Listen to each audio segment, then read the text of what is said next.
Damas y caballeros,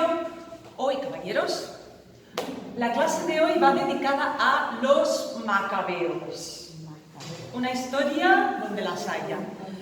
Por eso tenemos aquí a toda esta serie de personajes que ahora vamos a ver quiénes son, lo iremos viendo poco a poco y os iré explicando la saga de los macabeos, qué hicieron y qué sentido tiene para nosotros esta historia. Porque vamos a ver aquí una buena dosis de guerras, violencia, aventuras, intrigas. Bueno, vamos a situarnos un poco históricamente, quiénes son los macabeos, en qué época están y por qué son importantes y por qué estos libros están en la Biblia. En la Biblia encontramos dos libros, Macabeos 1 y Macabeos 2.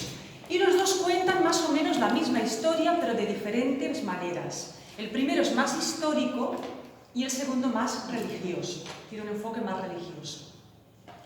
¿Quién escribió estos libros? Autor anónimo, pero seguramente eran dos autores muy cercanos a los hechos que están relatando. Estamos hablando del siglo II a.C., año 100 y pico a.C.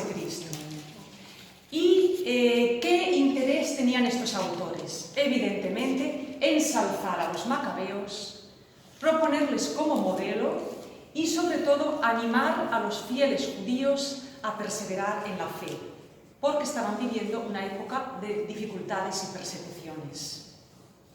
Vamos a situarnos históricamente en este siglo II a.C., hacia el año 170-160 a.C. Recordemos un poco la historia de Israel. Israel, como sabemos, lo conquistaron los asirios, después los babilonios, que fueron imperios que abarcaban todo el oriente, y después de los babilonios, los persas. Los persas, con el rey Ciro, dejaron que una parte de los judíos de Babilonia regresaran a Jerusalén, reconstruyeran el templo, restablecieran el culto religioso y que pudieran vivir de acuerdo a su fe y a sus costumbres. Esto con los persas en el siglo V-IV a.C. Pero al cabo de 100 años, ¿qué ocurrió con el imperio persa? Que lo conquistó Alejandro Magno de Macedonia. Desde aquí, desde el reino de Macedonia, Alejandro Magno, primero su padre Filipo, conquistaron Grecia y después saltaron a Turquía, todo el Levante, Egipto, y después Alejandro dijo, me voy para Oriente, y hasta la India llegó. Alejandro Magno conquistó todo esto casi que vemos en el mapa. Prácticamente el imperio mayor de la historia, en 3 años. No tenía él ni 33 años. Un jovencito con sus capitanes y un ejército implacable. ¿Qué pasó? Que Alejandro Magno murió con 30 y pocos años, sin descendientes, en Babilonia. ¿Y qué pasaba con su imperio? Pues que sus generales y capitanes, después de mucho discutir, decidieron repartírselo como un enorme pastel a partes. Uno se quedó en Egipto, la dinastía de los Ptolomeos, Seleuco se quedó con la parte de Asia y otros varios se repartieron lo que es Turquía, Grecia y el Levante. Tenemos el imperio de Alejandro partido en varios trozos. Jerusalén, Judea, Palestina quedaban en la zona de Seleuco, el que se quedó con la parte de Asia. Bueno, ¿qué ocurrió? Pues que uno de los descendientes de Seleuco, que se llamaba Antíoco, muy ambicioso, empezó a guerrear con sus reinos vecinos y conquistó Egipto. Al conquistar Egipto, también conquistó toda la franja del Levante, donde estaban Judea y Palestina.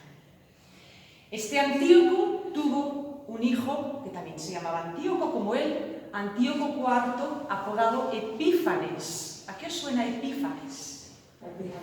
Epifanía. Epífanes quiere decir la gloria, el glorioso, el que se manifiesta glorioso por encima de todo. Aquí tenemos un pequeño retrato de Antíoco Epífanes, un rey que tenía grandes delirios de gloria y de superioridad. Bueno, pues este rey no solo dominó Egipto y toda la parte oriental del imperio macedónico, del imperio helenístico, sino que además Antíoco se propuso implantar la cultura griega en todas las provincias de su imperio. Cultura griega, religión griega, costumbres griegas. ¿Y qué pasa? Pues que en Judea y Palestina estaban los judíos, que tenían sus propias costumbres, su religión y sus tradiciones. ¿Qué ocurrió en Jerusalén y alrededor de toda Judea? Pues que los judíos se dividieron.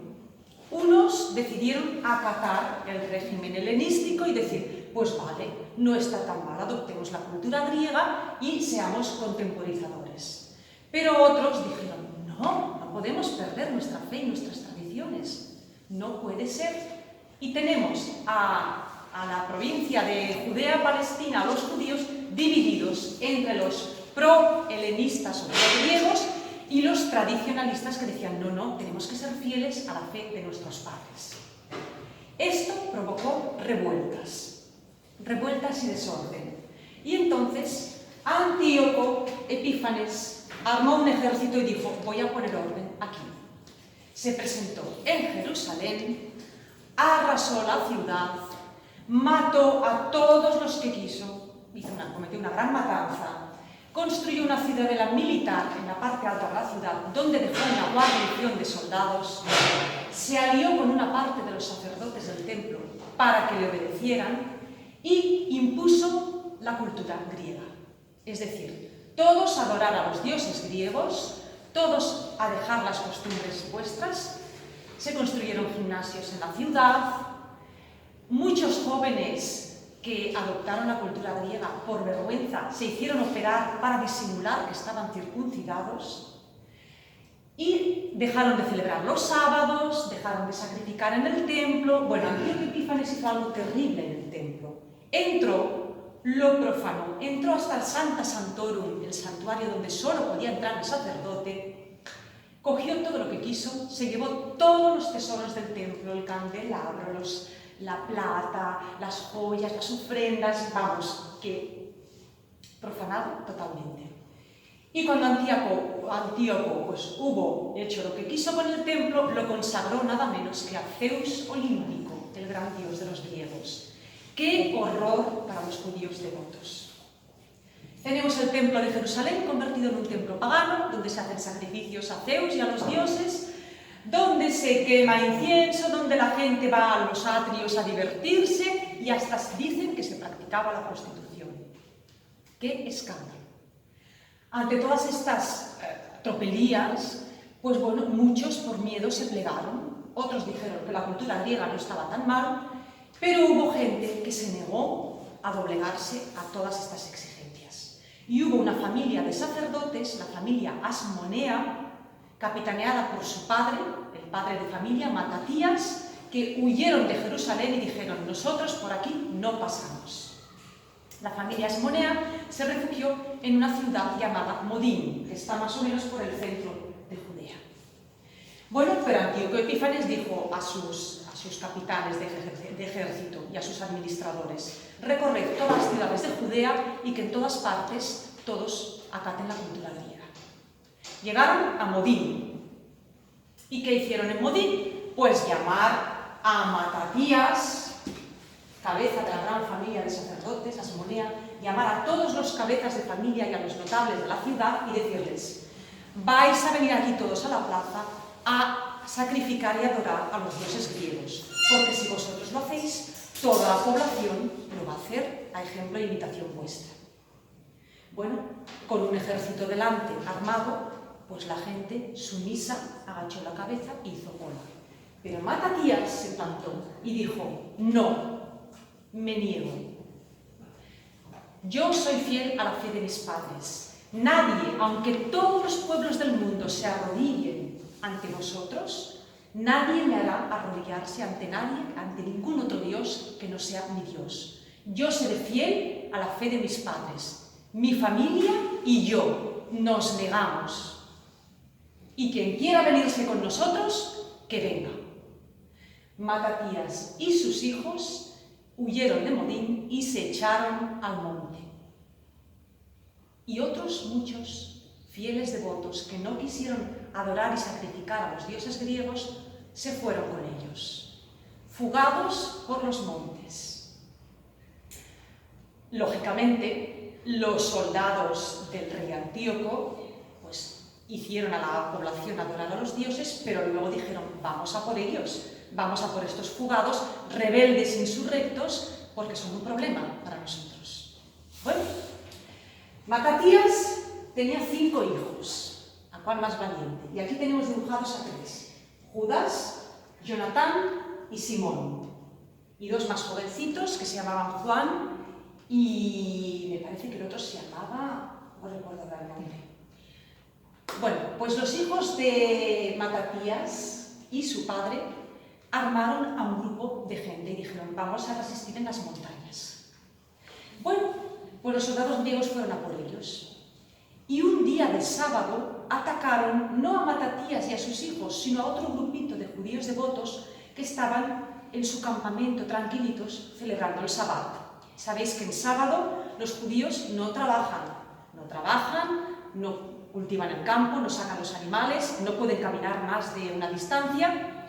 Pues ¿qué pasa? Que estos griegos los atacaron el día de sábado. Y los pobres judíos que estaban allí acampados dijeron, estamos guardando el sábado, y se quedaron quietos. No nos moverán, pues el ejército cayó sobre ellos, causando una masacre total, exterminio. Cuando Matatías y sus hijos lo oyeron, quedaron consternados y dijeron, si hacemos lo mismo que ellos, es que en 2 días van a acabar con nosotros. Y Judas y sus hermanos dijeron, sábado o no sábado, si nos atacan, nos defenderemos. Y así lo hicieron. Cuando las tropas griegas fueron a atacarlos, ellos escaparon por los montes y empezaron una guerra de guerrillas. Claro, un gran ejército en una llanura es muy poderoso, pero en las montañas, con barrancos, con valles, con escondrijos, es más difícil. Entonces, Matatías dijo a sus hijos, hijos míos, me tenéis que prometer que pase lo que pase, y cuando yo me muera también, vosotros seguiréis luchando por la fe de vuestros padres. Y los hijos lo prometieron, y lo prometieron hasta la muerte. Y el jefe de todos ellos fue Judas Macabeo. ¿Por qué se llama Macabeo? Maccabi en hebreo significa el martillo. Judas se convirtió en el martillo, en el azote de sus enemigos. Era un hombre con grandes dotes para la guerra, pero es que además era un hombre con un carisma especial. La gente lo seguía. Era capaz de entusiasmar, de encender los ánimos, de arrastrar a la gente, de animarla, y aunque fueran menos, les daba un coraje tal que los hacía invencibles. ¿Qué hizo Judas con sus hermanos y con todo el grupo de gente que se les juntó? Pues empezaron a recorrer los montes y las ciudades de Judea, las pequeñas ciudades, espada en mano, y les dijeron, todos a volver a la fe de Israel, a adorar a Yahvé, a destruir los altares paganos, a destruir los ídolos. Madres, circuncidad a vuestros hijos, si no, golpe de espada. Un poco expeditivos, ¿verdad? Bueno, pues Judas Macabeo y sus hermanos fueron recorriendo las poblaciones de Judea y la gente los seguía y les hacía caso y volvían a la fe tradicional de Israel. Antíoco llamó a sus generales y dijo, vamos a enviar un ejército contra estos rebeldes, hay que acabar con ellos ya. Y envió a uno de sus mejores capitanes, llamado Gorgias, con un gran ejército a enfrentarse a los macabeos. Bueno, ¿qué hicieron Judas y sus hermanos? Ante un ejército tan grande, ellos tenían las de perder, pero entonces utilizaron tretas. Cuando vieron al gran ejército acampado, ellos estaban en la montaña y decidieron salir dando un rodeo. El ejército de Gorgias, acampado en la llanura, pensó, estos están huyendo, vamos al monte a por ellos. Y abandonaron el campamento y fueron a invadir la montaña. Mientras Gorgias y su ejército subían a la montaña, Judas y los suyos, dando un rodeo, llegaron al campamento griego. ¿Y quién estaba en el campamento? Pues los auxiliares, los esclavos, los cocineros, los que cuidaban de los animales, las tiendas de campaña, pero no había guerreros allí. Judas y los suyos cayeron sobre el campamento, se llevaron todo lo que quisieron, botín, comida, provisiones, herramientas, armas, animales, mataron a 4 desgraciados y, armados y fortalecidos, se fueron. Cuando Gorgias se dio cuenta de que en los montes no había nadie y que habían atacado su campamento por detrás, volvió, pero entonces Judas y los suyos estaban tan envalentonados que presentaron batalla y los derrotaron. Es una batalla muy famosa que se llama la batalla de Emaús. Emaús os suena, ¿verdad? Bueno, pues en la batalla de Emaús, Judas se consagró como gran guerrero y desde entonces no paró de acumular victorias. Tanto es así que batalla que presentaba, batalla que ganaba. Y él siempre animaba a sus hombres recordándoles las hazañas de los jueces de Israel y la hazaña de Dios en el Mar Rojo. Les decía, nuestro Dios protegió a nuestros padres en el Mar Rojo contra todo el ejército egipcio. Ahora está con nosotros. Luchad y pelead, valientes, no desfallezcáis, que Él nos dará la victoria. Claro, con estos ánimos y las pequeñas victorias que iban cosechando, pues Judas Macabeo era implacable e invencible. Y fue de población en población, ganando terreno en Judea, hasta que llegó el momento de atacar Jerusalén. Tenían que conseguir la capital. En Jerusalén los esperaba el mejor general de Antíoco, un tal Lisias, un capitán muy esforzado, muy buen militar, y este los esperaba allí en la ciudad. Bueno, pues Judas Macabeo con su ejército atacó Jerusalén. Tomaron la ciudad, derrotaron a los griegos, tomaron la ciudadela militar donde estaban ahí pertrechados los griegos que se habían quedado ahí resistiendo. Victoria total. Y una vez Jerusalén estuvo en manos de los macabeos, ¿qué hicieron Judas y sus hermanos? Lo primero de todo, ir al templo. Sacar todos los altares, todas las esculturas, todos los objetos paganos. Limpiarlo a fondo y pidieron a un sacerdote de la ciudad que lo volviera a consagrar. Consagraron de nuevo el templo y con piedras sin tallar, tal como establecía la Torá, construyeron un altar rústico y sobre ese altar sacrificaron los primeros animales. Celebraron 7 días de fiesta, 8. Y dice la tradición que durante esos 8 días, un candelabro que había en el templo, que solo tenía aceite para un día, misteriosamente ardió sin consumirse el aceite durante los 8 días. A partir de entonces, los judíos celebran esta fiesta de la rededicación del templo y la llaman la fiesta de la luz, en memoria de ese candelabro que ardió 8 días seguidos. Y las familias judías, en esta fiesta, encienden un candelabro no de 7 brazos, sino de 9, que son los 8 días más 1, porque así hace el número par más el del medio.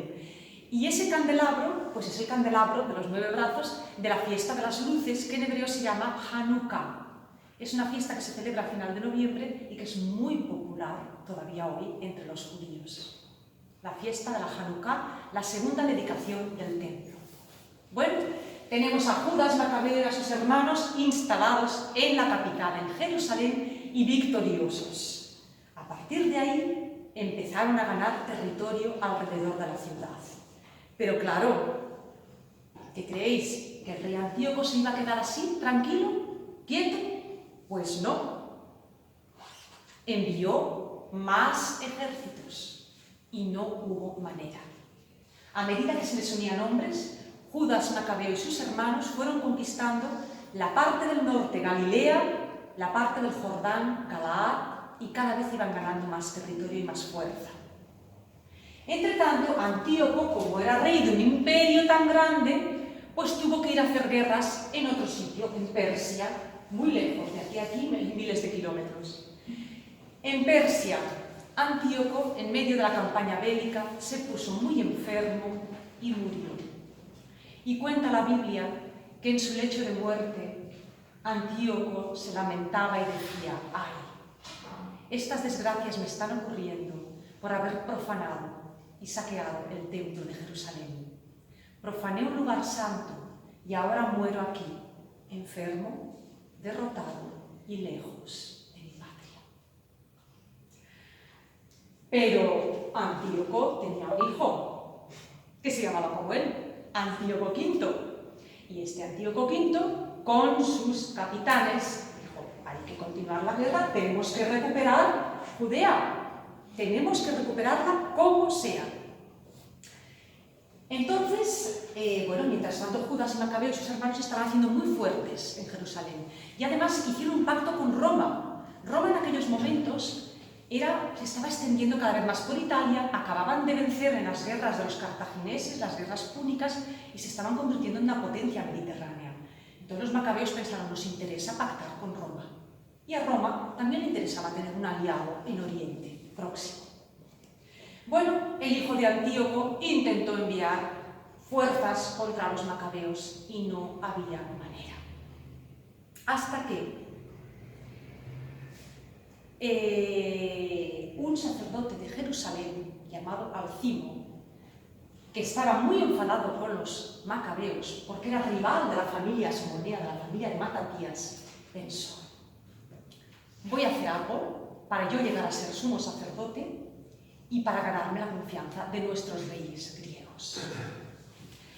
¿Y qué hizo Alcimo? Pues bueno, el hijo de Antíoco murió pronto porque había muchas conspiraciones. Un primo suyo lo desbancó del trono y se autonombró rey. Este primo suyo, el sobrino de Antíoco, era Demetrio, el rey Demetrio. Pasamos al rey Demetrio. Este sacerdote de Jerusalén se fue a aliar con Demetrio y le dijo: oye, yo te abriré las puertas de la ciudad. Hay una parte de los judíos que están con vosotros, con los griegos. Envía un gran ejército y acabamos de una vez con esta familia de los macabeos que nos está ahí imponiendo su ley y su orden. Bueno, pues el rey Demetrio así lo hizo. Armó un gran ejército al frente de un general llamado Báquides y lo lanzó contra Jerusalén. Bueno, al principio Judas salió al encuentro de los ejércitos de Báquides y lo contuvo. Pero llegó un momento en que Báquides llegó con una tropa tan grande que los desbordaba.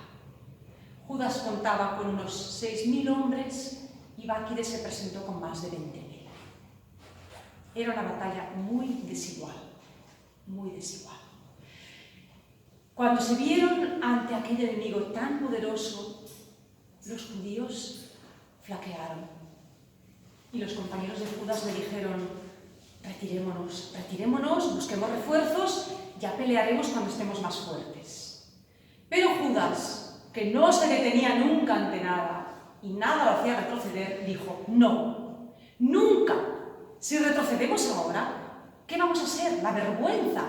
Nos van a considerar unos cobardes, nos van a atacar por todos los lados. No podemos ceder, tenemos que presentar batalla. Si morimos, moriremos, pero moriremos por nuestra fe y por nuestro Dios. Más vale morir con gloria que huir con deshonor. Y presentaron batalla.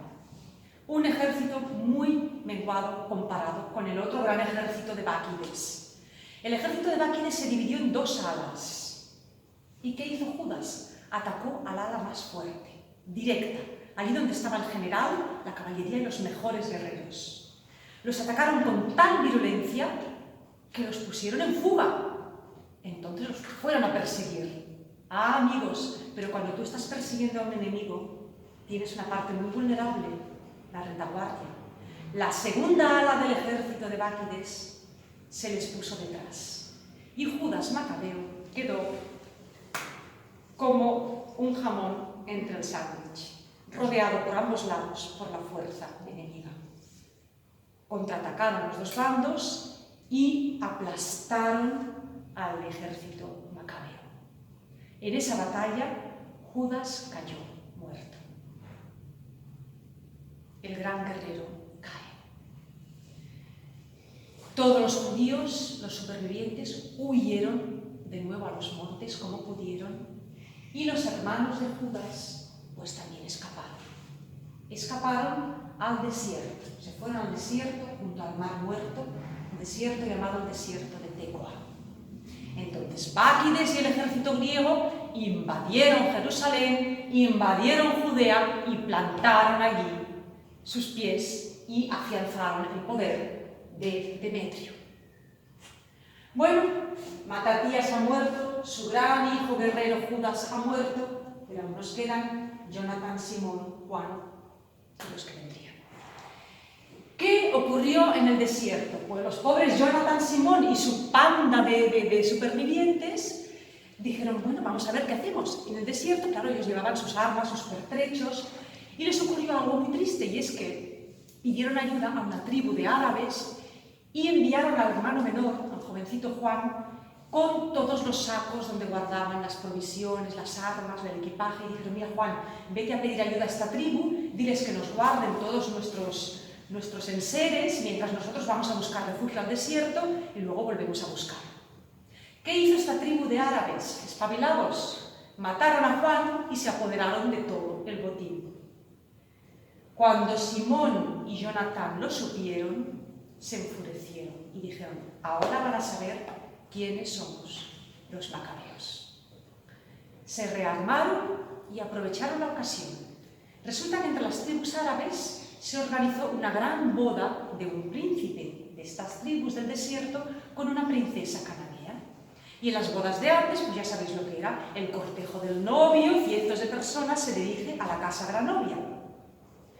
¿Qué hicieron los macabeos? Aprovecharon el cortejo de la boda para caer sobre ellos armados y atacar a toda la comitiva.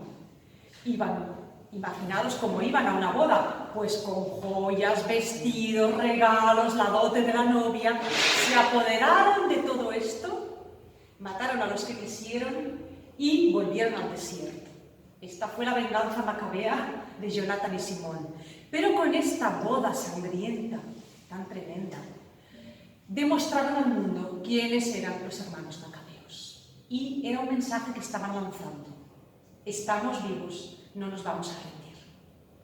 Bueno, pues ¿qué pasó? Que envalentonados tras esta escaramuza, Jonatán y Simón armaron un ejército y se lanzaron a recuperar Judea.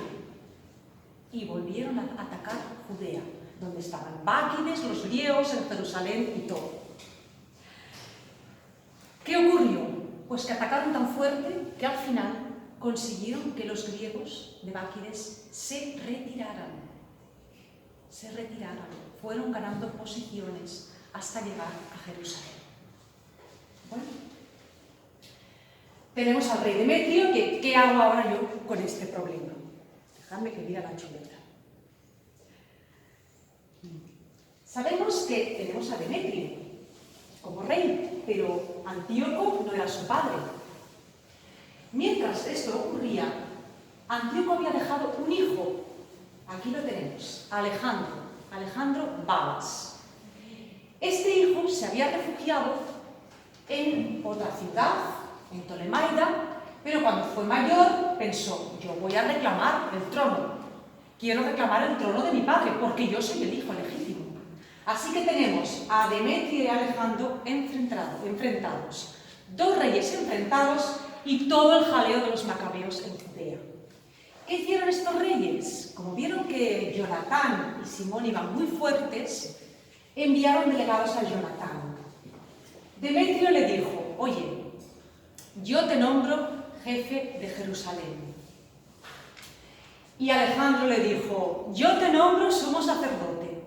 Y los dos le enviaron poderes, Demetrio le dio poderes a Jonatán, y Alejandro le dio muchos regalos.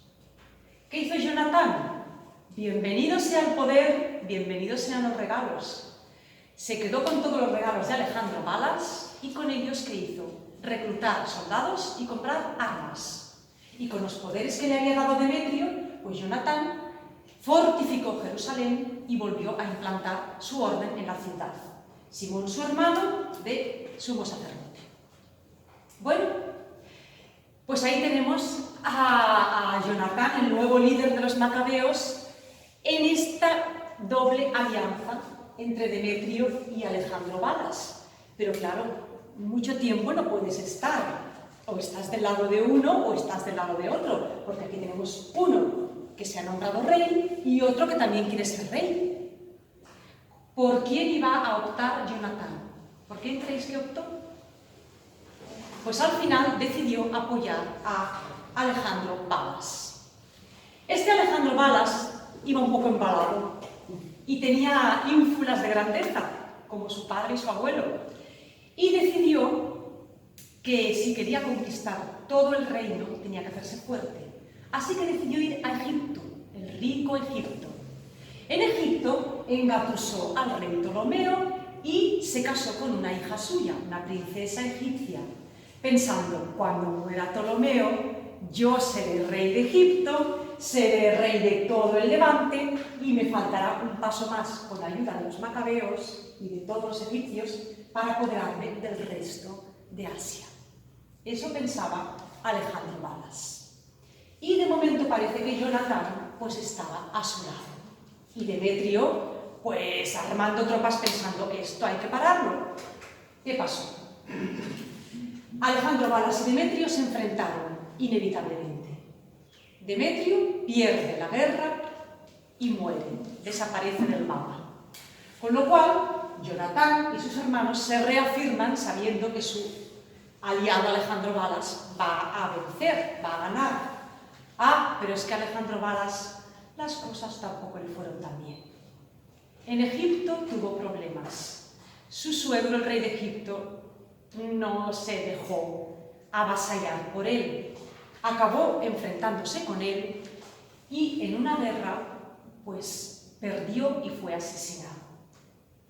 De manera que los aliados de Jonatán, uno Demetrio y otro Alejandro, han desaparecido. ¿Quién queda? Pues queda el hijo de Demetrio, Demetrio II. Demetrio II. Y un hijo de Alejandro, un niñito, que se quedó en una ciudad llamada Ptolemaida, que ya conocemos, bajo la protección del gobernador. Bueno, ¿qué iba a hacer Jonatán ahora? Pues continuar el doble juego. Recibir el apoyo de Demetrio y recibir el apoyo del gobernador que tenía como protegido al hijito de Alejandro Balas. Y aprovechándose de esta tensión de poderes, pues ir afianzando el poder en Jerusalén y en Judea.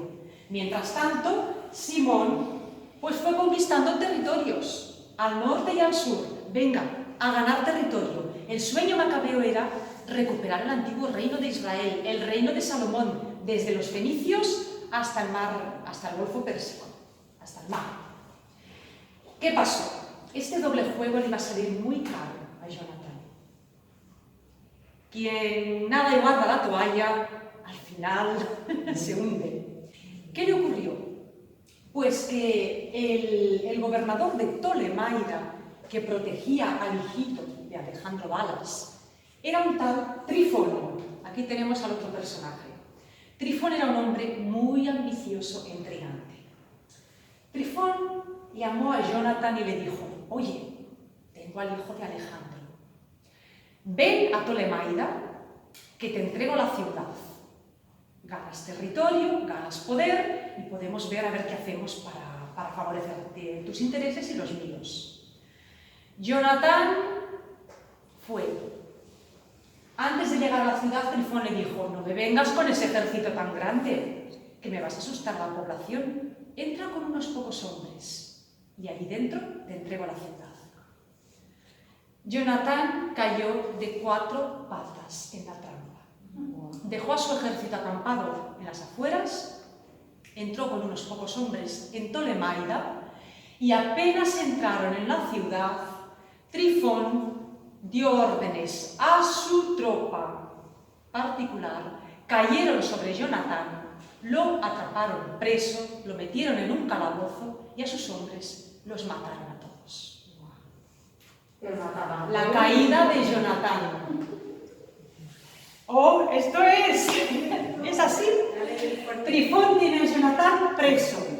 El ejército de Jonatán fuera, en el campo, descabezado. Entonces Trifón manda a los suyos, venga, cargaros al ejército de Jonatán, acabad con ellos y de camino a Jerusalén. El ejército de Jonatán se quedó consternado ante lo ocurrido, pero eran hombres tan valientes y tan curtidos en combate que se cerraron en banda y no pudieron derrotarlos. Volvieron a Jerusalén, pero no pudieron acabar con ellos. Cuando Simón se enteró de esto, pues claro, se entristeció, se enfadó, pero dijo, bueno, pues hay que tomar el relevo.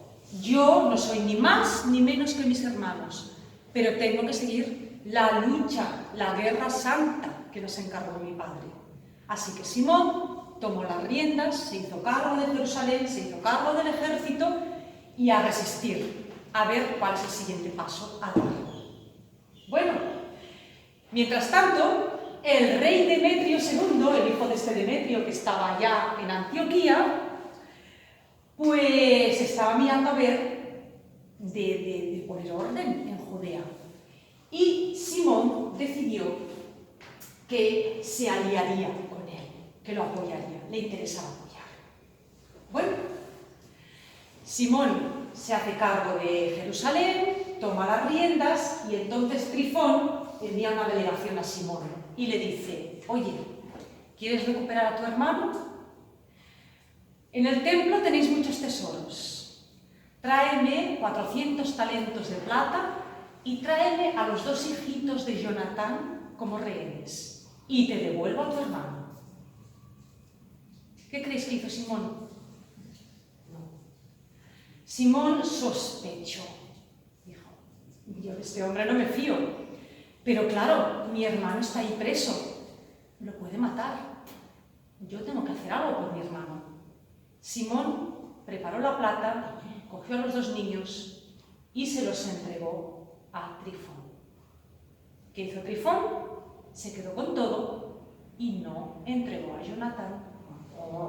Al contrario, sacó a un ejército y a perseguir a Simón y a los suyos. Otra vez tenemos la guerra. ¿Qué pasó? La providencia divina a veces tiene unos golpes inesperados. Mientras las tropas de Trifón iban persiguiendo a los ejércitos macabeos por Judea, inesperadamente cayó una gran nevada insólita en Tierra Santa, una nevada tal que el ejército de Trifón quedó absolutamente bloqueado, no se podían mover. Tuvieron que retirarse y volver. Y Simón pudo regresar con su tropa sano y salvo a Jerusalén. Se habían salvado por esta vez. Trifón se enfadó tanto contra los cielos y contra el destino que cuando llegó a Ptolemaida, su ciudad, lo primero que hizo fue coger a Jonatán y lo mandó matar.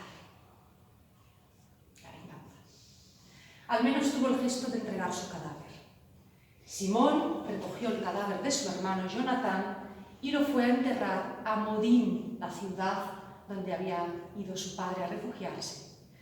Y en Modín construyó unas tumbas muy monumentales para su padre, para Judas y para Jonatán. Dice la Biblia que les puso una forma de pirámide y una columnata. Y hasta los tiempos en que se escribió el libro de los Macabeos, esa tumba se podía visitar. Simón honró a su padre y a sus hermanos y tomó las riendas.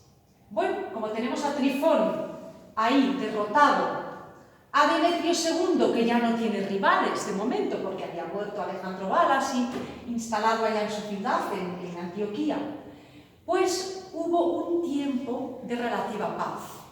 En ese tiempo Simón vuelve a Jerusalén, se instala allí como sacerdote, como jefe, y bueno, pues a reconstruir la ciudad, a restablecer la ley y el orden, y vive un periodo, pues en ese momento Judea, un periodo de relativa paz y calma y prosperidad. La Biblia hace un elogio muy bonito de Simón, diciendo que durante sus años, pues el reino estuvo muy bien. Pero es que Simón no se quedó quietecito. Simón llevaba sangre macabea. Simón tenía un hijo, Juan, lo tenemos aquí, que era valiente como él y como su tío Judas. Juan era un guerrero nato y era un hombre de mucha valía, también un gran líder. Bueno, pues entre Simón y su hijo Juan fueron ganando territorio y fueron conquistando pues, más ciudades, más terreno. Como se habían aliado con el hijo de Demetrio, pues Demetrio les devolvió el favor. Demetrio tuvo problemas, Demetrio II, en su país y Simón le envió su ejército a ayudarle. Hubo una revuelta en Antioquía, la capital del país, y Simón envió a su ejército, arrasaron Antioquía, afianzaron en el trono a Demetrio II y de paso un buen saqueo. Simón volvió a Jerusalén cargado de botín para enriquecerse, enriquecer la ciudad, nutrir su ejército. Su hijo Juan conquistó una ciudad muy importante que se llamaba Gázara y más territorio, y luego Simón conquistó otra ciudad que era un puerto de mar, Jope, importantísimo, porque desde ese puerto de mar tenía pista abierta al comercio con el Mediterráneo.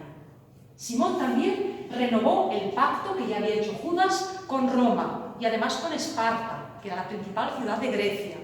Vamos, que estaban a punto de cumplir su sueño, de recuperar el antiguo reino de Israel y de afianzarse como un pequeño reino independiente, política y religiosamente, en Oriente. Pero la paz no duró mucho tiempo. Recordad que Trifón en Ptolemaida tenía al hijito de Alejandro Magas, que también se llamaba Antíoco, para variar. Llamamos con 3 o 4 Antíocos, como su bisabuelo y su abuelo. Bueno, ¿qué pasó después de unos años de paz? Pues que Demetrio II, el aliado de Simón, murió. Y su hijo, Antíoco, pensó, bueno, aquí estos judíos están ganando demasiado poder. Están apoderándose de ciudades, están ganando territorio, están aquí haciéndose demasiado fuertes. Entonces, Antíoco VII era ya, este nuevo Antíoco, hijo de Demetrio II, le dijo a Simón, mira, si queremos estar en paz, me tienes que devolver una serie de ciudades que habéis ido conquistando. Jope, Gáfara, habéis conquistado ciudades al norte, al sur. Eso no os corresponde. Respuesta de Simón. ¿Cómo que no nos corresponde? Esas ciudades antiguamente eran nuestras. Lo que pasa es que nuestros enemigos se apoderaron de ellas. Pero esas son las ciudades nuestras y de nuestros antepasados. Y si nos hemos apoderado de la ciudad de Jope, el puerto de mar, es porque esa ciudad nos estaba atacando y nos hacía mucho daño. No pienso devolver ninguna ciudad. Si quieres, te pago unos impuestos, unos jugosos tributos, pero mantengo las ciudades. Antíoco no le hizo ninguna gracia esta respuesta. Pero nada de gracia. Nada. Pero de momento se reservó. ¿Qué ocurrió con Simón Macabeo? El gran líder, el gran sacerdote, rey, próspero. Pues que le salió el tiro por la culata por donde menos lo esperaba. Un día pues decidió recorrer con sus hijos pequeñitos, sus hijos más jóvenes, menores, no Juan sino otros, decidió recorrer las ciudades de Judea pues para ir visitando a los gobernadores, supervisando, viendo cómo iban las cosas, ¿no? Un viaje de reconocimiento y de inspección. Simón tenía una hija que se había casado con el gobernador de la ciudad de Jericó. Jericó, la ciudad de las palmeras a orillas del Jordán. Este yerno de Simón, el gobernador de Jericó, se llamaba Ptolomeo, como los egipcios, y era un hombre muy ambicioso. Ptolomeo sabía que el rey Antíoco no estaba nada contento con Simón por el tema de las ciudades. Y Ptolomeo concibió un plan. Pensó, si yo me gano el favor del rey Antíoco y acabo con Simón, posiblemente yo sea el futuro gobernador de esta región y gobierne Jerusalén, gestione los tesoros del templo, etcétera, etcétera. Simón llegó a Jericó, su yerno lo recibió con los brazos abiertos, le organizó un gran banquete a él y a sus hijos menores, y cuando estaban en medio del banquete, ya bebidos todos bastante, Ptolomeo mandó salir a unos sicarios que asesinaron a traición a Simón y a sus hijos en medio del banquete. ¡Qué muerte más terrible! Cuando hubo asesinado a Simón y a sus hijos, a este Ptolomeo tiempo le faltó para enviar un emisario al rey Antíoco y explicarle lo que había hecho. Le ofrecía la ciudad de Jericó y las puertas y el camino abierto hacia Jerusalén. Ptolomeo envió otro mensajero. ¿A quién? Al hijo de Simón, a Juan, que estaba en Gázara, en esta ciudad tan importante, con su propio ejército. El mensajero tenía que decirle lo siguiente a Juan. Juan, ven a Jericó, que tenemos importantes noticias para ti y regalos que ofrecerte. Ven que es importante. Pero Juan tuvo la fortuna o la providencia de contar con un chivato que lo avisó. Le dijo, ojo, que han matado a tu padre y a tus hermanos y esto es una trampa. Ptolomeo de Jericó te quiere tender una trampa. Cuando Juan recibió al mensajero de Ptolomeo, zarra, como dirían los árabes, le mandó cortar la cabeza, armó su ejército y se lanzó hacia el sur. Controló Jericó y tomó Jerusalén. Después de Simón, el jefe de Judea y Palestina fue Juan Macabeo. El reino pasó a él, el sacerdocio pasó a él y él tomó el relevo de su padre y de sus tíos. El rey Antíoco tendría que entenderse con Juan Macabeo, porque Juan, evidentemente, invadió Jericó y acabó con el traidor. Hasta aquí la historia, la primera parte de la historia de los macabeos. Como veis, es una saga esto, es para hacer una serie, una novela, es de novela. Todas estas guerras, intrigas, traiciones, muertes, tanta violencia, ¿realmente esto tiene que estar en la Biblia? Antioquía hoy en día, ¿dónde está? Hay varias Antioquías. La Antioquía a la que yo me refiero estaba por aquí, por lo que es Siria. Vale, Siria. La Antioquía de Siria. Se llamaba Antioquía por el Antíoco, el sucesor de Alejandro Magno, que le dio su nombre a la capital. Es como si fuera la zona de Siria. Siria, sí. Es Siria. Siguen en guerra, Siguen en guerra. Es que lo estaba Fijaros que Oriente hoy, fijaros el paralelo de la antigüedad con la actualidad. Tenemos un Israel que después de haber desaparecido durante años, se renace de sus cenizas. Tenemos un moderno Estado de Israel que reclama su territorio, como lo había sido en la antigüedad. ¿Qué hicieron los macabeos? Reclamar el territorio del antiguo Israel. ¿Qué hacen además? Se lían a guerras con todo el mundo. Cada guerra que pelean, territorio que ganan. Igual que el Estado de Israel ha hecho ahora. Pactan con unos y con otros. Con este me alío, con este me enemisto. Con los árabes, con Egipto, y siempre aliados de los más poderosos. Los macabeos se aliaron con Roma. Los israelíes de ahora tienen al gran aliado que es Estados Unidos. Y pues cada movimiento bélico que hace el Estado de Israel va ganando territorio. Lo mismo que hicieron los macabeos. Hemos visto la historia de los primeros macabeos, 30 años de historia, desde el 160 al 130 a.C.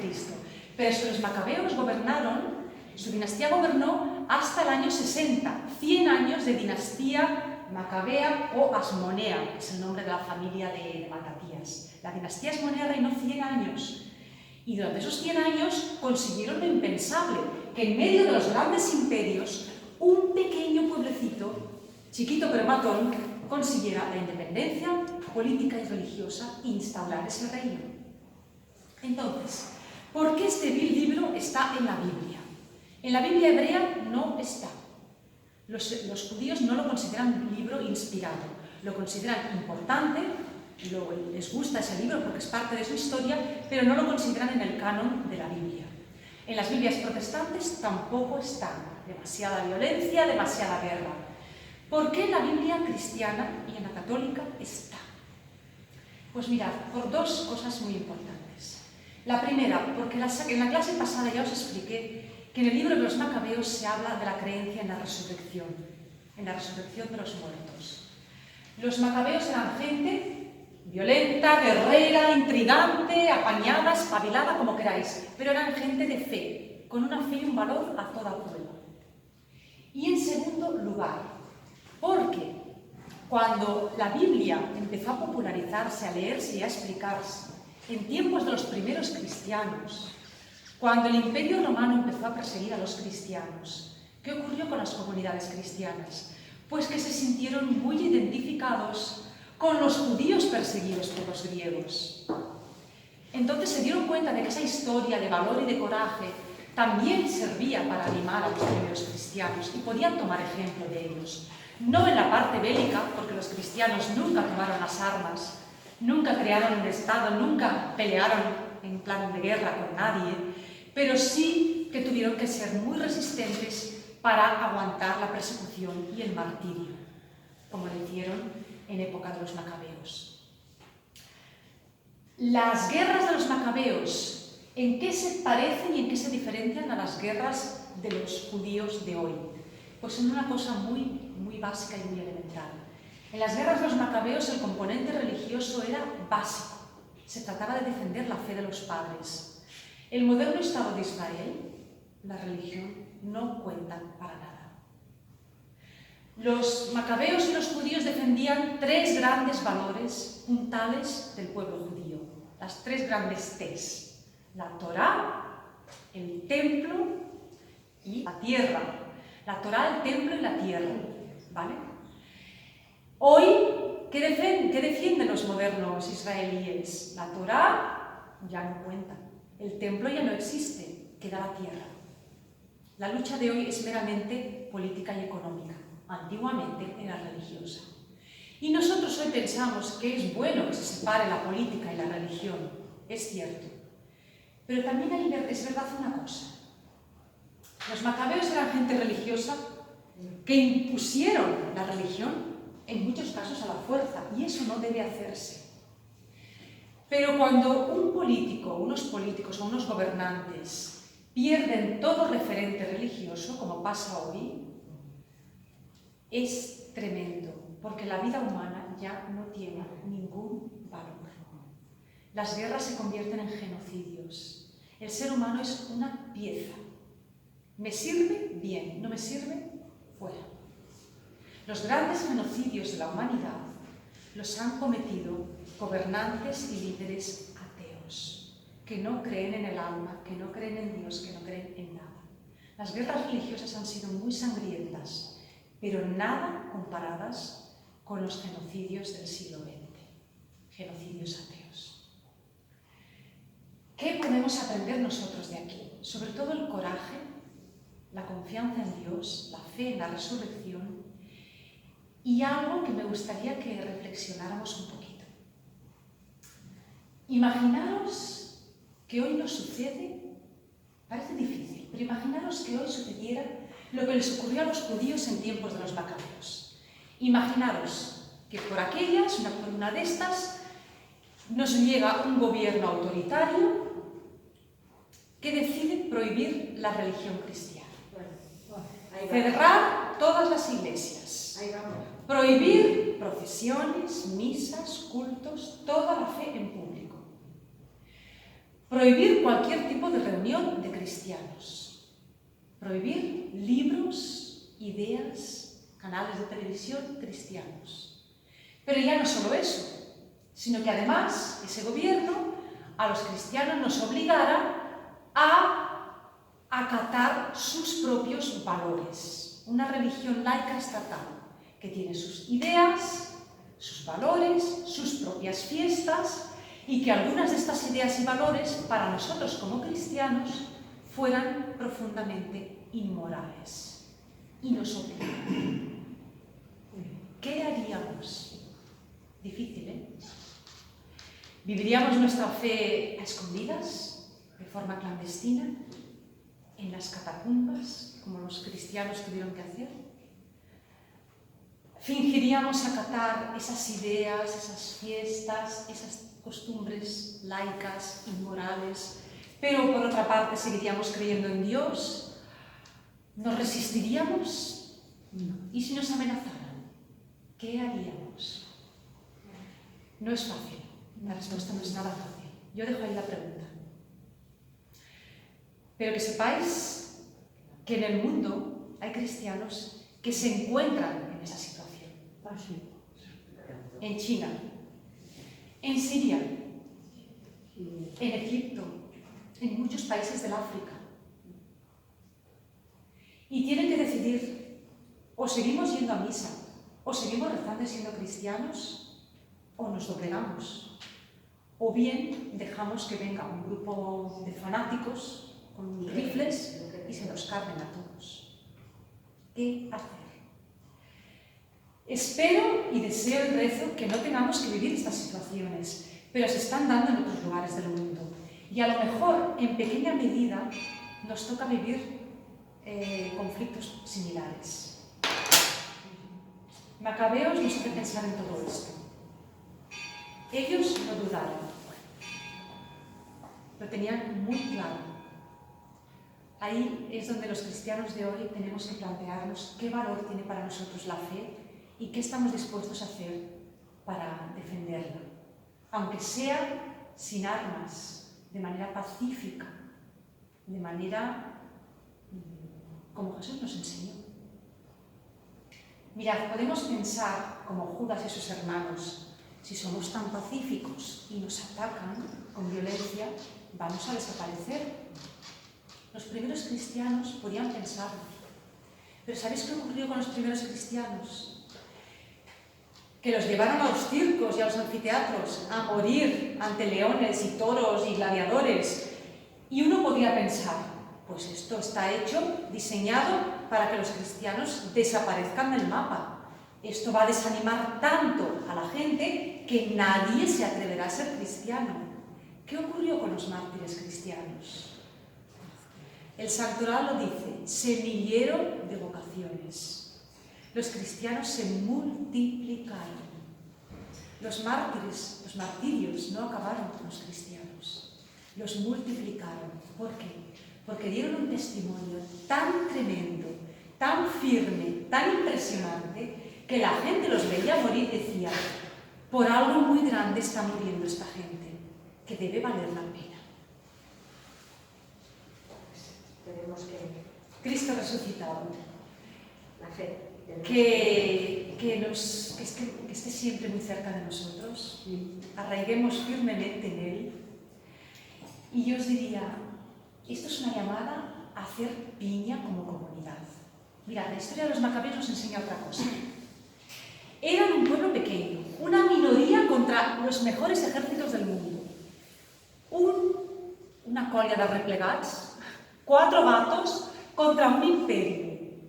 Una minoría débil, pequeña, pero si está fuerte, si está unida, si tiene las cosas muy claras y persevera, puede conseguir cambiar la historia, cambiar la sociedad y cambiar el mundo.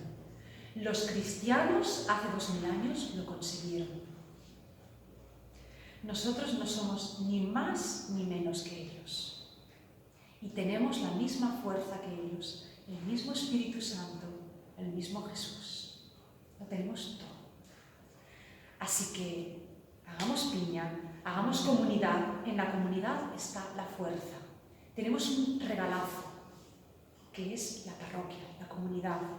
Un padre, que es el cura, el pastor, que está ahí dando la cara.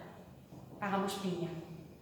Unos con otros, con él, como decían los mosqueteros, Uno para todos, todos para uno. Contra eso no hay mundo que pueda. Adelante y gracias. Gracias a todos.